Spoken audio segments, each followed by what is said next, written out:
పోయే 3 నెలలకు ఒక్కసారి మనం కలెక్టర్స్ కాన్ఫరెన్స్ పెట్టుకుందాం. అయితే ఈ కలెక్టర్స్ కాన్ఫరెన్స్ కూడా గంటల తరబడి ఉండదు, రోజుల తరబడి ఉండదు, క్విక్ గా ఉంటుంది. నేను కూడా టైం చూసుకుంటున్నా. నాకు ఇచ్చిన 30 నిమిషాలు నేను కూడా పూర్తి చేయాల్సిన అవసరం ఉంది.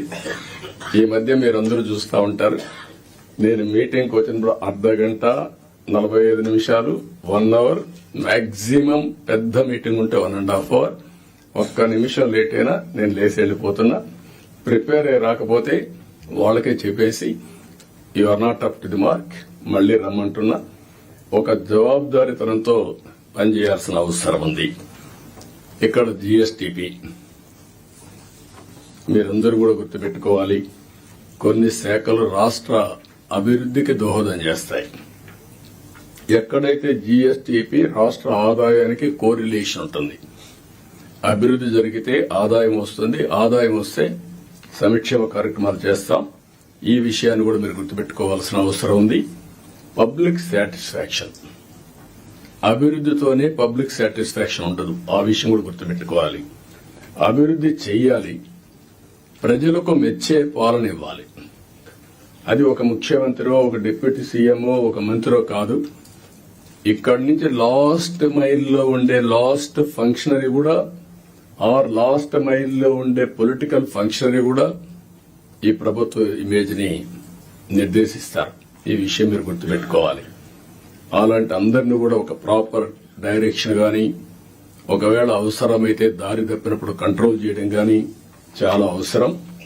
అందుకని మీ అందరినీ, అది కూడా నేను రాబోయే రోజుల్లో మనందరి బాధ్యత యాజ్ ఎ లీడర్, నా రెస్పాన్సిబిలిటీ అందరి పర్ఫార్మెన్స్ అనలైజ్ చేసుకుని రైట్ మ్యాన్ రైట్ పొజిషన్ లో పెట్టి తద్వారా మెరుగైన పాలన ప్రజలకు అందించడం ఒక చీఫ్ మినిస్టర్ గా, ఒక డిప్యూటీ చీఫ్ మినిస్టర్ గా మా బాధ్యత. దానికి మేము కట్టుబడి ఉంటాం. దాన్ని కూడా ఎప్పటికెప్పుడు అనలైజ్ చేసుకుంటాం. నాతో సహా నా పర్ఫార్మెన్స్ అనలైజ్ చేసుకోవడం. అందుకే ఏమాత్రం బేషజా లేకుండా పవన్ కళ్యాణ్ గారు ఒక మాట అన్నారు, నేను ఇంకా నేర్చుకుంటానని. నేర్చుకోవడం అనేది అనునిత్యం చేయాల్సిన పని. Learning and delearning is a continuous process in life. మీరు నేర్చుకుంటే ముందుకెళ్తారు, నేర్చుకోకపోతే అక్కడి నుంచే డిట్రియేషన్ స్టార్ట్ అవుతుంది. ఈ విషయం కూడా మీరు గుర్తుపెట్టుకోవాల్సిన అవసరం ఉంది. ఇక్కడ కలెక్టర్స్ జనరల్ గా ఐఏఎస్ కావడం ఒక కళ. ఐఏఎస్ అయిన తర్వాత కలెక్టర్ గా పనిచేయడం అనేది మీ క్యారియర్ లో ఒక పెద్ద డ్రీమ్. ఇది మాక్సిమం 40-35 సంవత్సరాల మీ లైఫ్ లో ఒక 3 ఏళ్లు, నేనైతే 5-6 ఏళ్లు కూడా పెట్టేవాడిని బాగా పనిచేస్తే. ఎందుకంటే I want to give that stability to administration. ఇప్పుడు కూడా అది ఉంటుంది, గుర్తుపెట్టుకోండి. మీరు పని చేయకపోతే మాత్రం గ్యారంటీ లేదు. Don't mistake me. As long as you are delivering, I want to encourage stability in administration.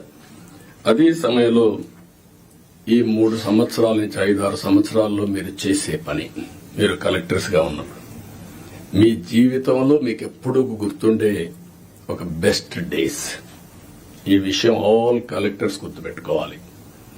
మిగిలిన అందరికీ అన్ని పనులు చేయడానికి కొన్ని ఇబ్బందులు ఉంటాయి, కానీ ఏ పని వచ్చినా మానవతా దృష్టితో మీరు ఆలోచించి పరిష్కారం చేసే అవకాశం, పరిష్కారం చేపించే అవకాశం జిల్లా అడ్మినిస్ట్రేషన్ లో కలెక్టర్స్ ఉంటుంది. ఆ విషయం మీరు గుర్తుపెట్టుకోవాల్సిందిగా మిమ్మల్ని కోరుతున్నా. మీరు అనుకుంటే ఒక మార్క్ క్రియేట్ చేసుకోవచ్చు మీకోసం. అలాంటి collector, one of the best collector.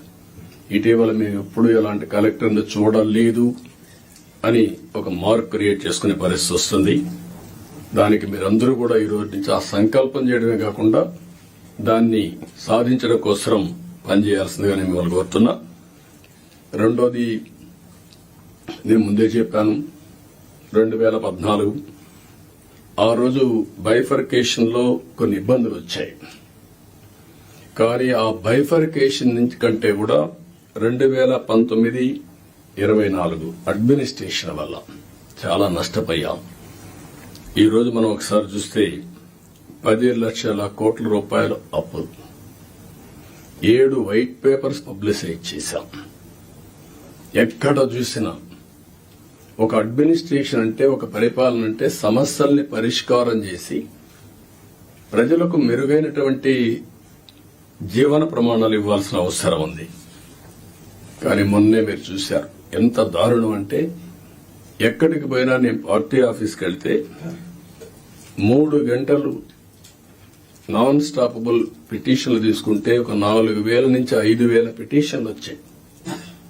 5,000 పిటిషన్లో సగం పిటిషన్లు ల్యాండ్ రిలేటెడ్ ఇష్యూస్ వచ్చాయి. అంటే భూ సమస్యలే 50%.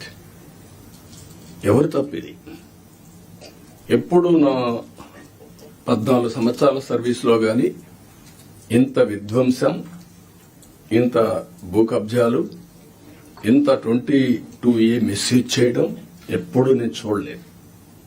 ఇప్పుడు ఏ రికార్డు చూసినా సస్పిషన్ తో చూసే పరిస్థితి వస్తా ఉంది.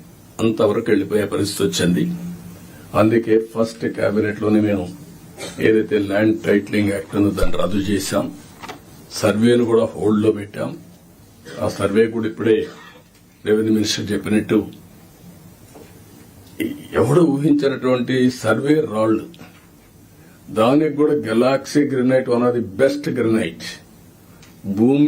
భూమిలో పూడ్చే రాయికి ఇంట్లో వేసుకునే ఒక ఫ్యాన్సీ గెలాక్సీ గ్రెనైట్ పెట్టి దాని మీద ఫోటో వేసుకోవాలని ఆలోచన వచ్చిందంటే ఎంత దుర్మార్గమైన ఆలోచన అర్థం చేసుకోవాల్సిన అవసరం ఉంది మనందరం. ఇది సివిలైజ్డ్ వరల్డ్ ఎవరు క్షమించరు. ఇవన్నీ అలాంటివి చేశారు. ఇంకొక పక్కన పట్టాదారు పాస్ పుస్తకాల్లో ఫోటోలు వేసుకోవడం. ఇట్ ఈస్ ఏ గవర్నమెంట్, ఇది అథారిటీ. పట్టా ఇచ్చేది నేనెవలా, ముఖ్యమంత్రిగా ఈరోజు ఉంటాను. కానీ తరతరాలుగా తల్లి వాళ్ళ యొక్క పేరెంట్స్ గాని పూర్వీకులు గాని సంపాదించిన కష్టార్జితం అలాంటి దాని మీద ఫోటోలు వేసుకోవడం ఇవన్నీ జరిగాయి. ఇవన్నీ కూడా నేను మిమ్మల్ని కోరేది ఒకటే కోరుతున్నాం, అవన్నిటికీ ఫుల్ స్టాప్ పెట్టాల్సిన అవసరం ఉంది. ఒక న్యూ ఓరియంటేషన్ తో మీరందరూ ముందుకు పోవాల్సిన అవసరం ఉంది. మళ్లీ సంపద సృష్టించడం,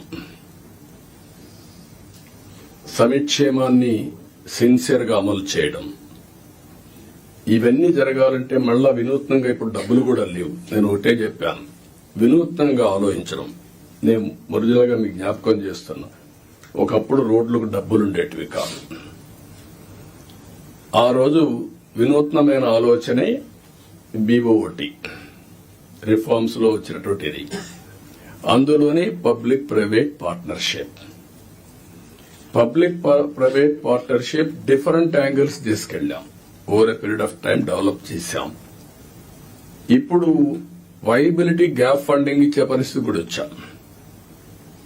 గవర్నమెంట్ ఆఫ్ ఇండియా ఇంకొక నిన్న మొన్న మనం చూస్తే ఏదైనా ఒక కార్యక్రమం చేస్తే ప్రైవేట్ వ్యక్తులకు అప్పచెపితే, ఏ సర్వీస్ గాని మ్యానుఫ్యాక్చరింగ్ గాని ఏ ఇష్యూ అయినా నష్టం వస్తుందంటే, నష్టం వచ్చిన రోజులు వైబిలిటీ గ్యాప్ ఫండింగ్ ఎంతైతే నష్టం వస్తుందో దాన్ని రాష్ట్రం కేంద్రం ఇచ్చే విధానాన్ని తీసుకొచ్చారు.